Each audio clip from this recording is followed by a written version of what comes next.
the sun, the moon, and Saturn. We can find the worship of all three of these things in modern day religion. In the Bible, we have Jesus the Son, God the Son.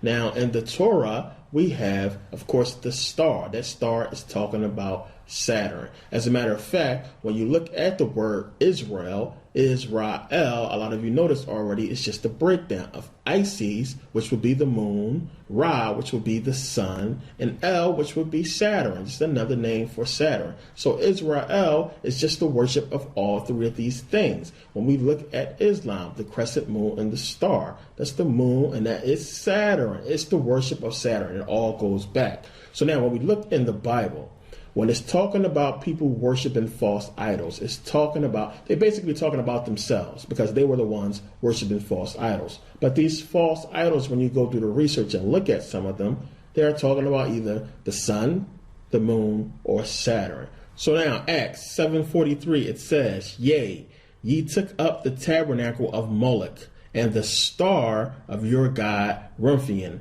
figures which ye made to worship them, and I will carry you away beyond Babylon." So now first, who is Moloch? Moloch is a giant bull god. He is the god of material, the god of evil. They used to sacrifice babies, as you can see in the depiction. They used to sacrifice babies to this bull god Moloch. Now let's go back to Acts 7:43 in the Bible, when it's talking about the worship of Remphion.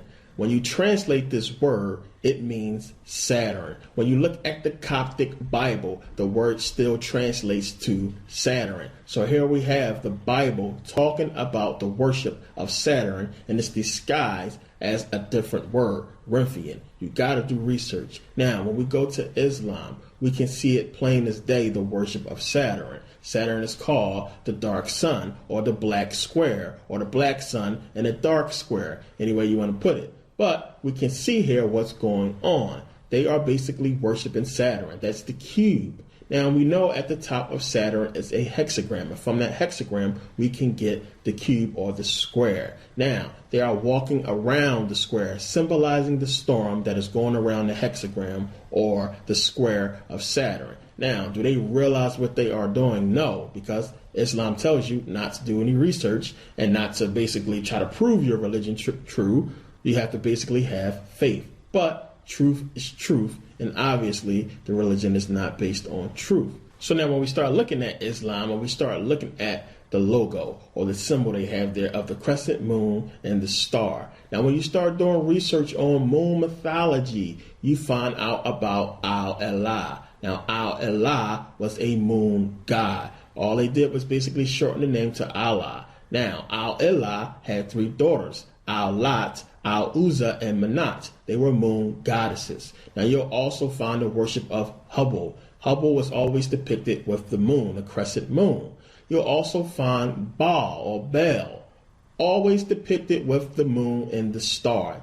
Looks exactly like the Islamic symbol or the Islamic logo. Now also we can find Baal in the Bible, and he is always associated or usually associated with Satan in some way. So now when we start looking at these symbolism, when we start seeing the crescent moon and the star, we can find it so many places, so many civilizations way back in ancient times worshipped and used this logo, the crescent moon and the star. Now, a lot of Muslims will look at this and they'll say, well, they just worship the same God or worship Allah, but by different names. But they don't realize that this was the worship of the moon. It had nothing to do with Islam and their religion. It was the worship of the moon. So now when we look at Judaism, when we go and we start researching the Old Testament, when we start looking at these characters, they all resemble Greek mythological figures. When we look at Eve, we have Pandora. When we look at the whole Noah's Ark story, we have Deucalion and Pharaoh.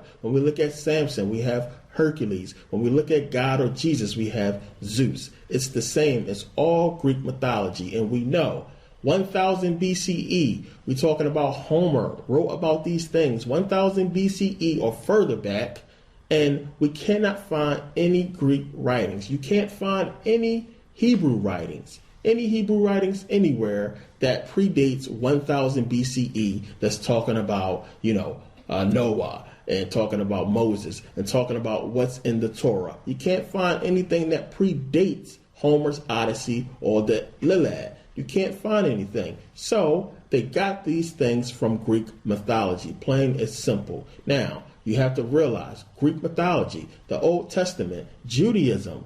Judaism is Greek mythology. Greek mythology is basically hiding and trying to cover up the fact that these people worship Saturn. They worship Kronos. So Judaism is the worship of Saturn. Christianity, the worship of Saturn. Islam, the worship of Saturn. Plain and simple. And what does Saturn correspond with? Satan. So you're talking about all three of these major modern religion is in essence worshiping Satan, worshiping Saturn, and a lot of people don't realize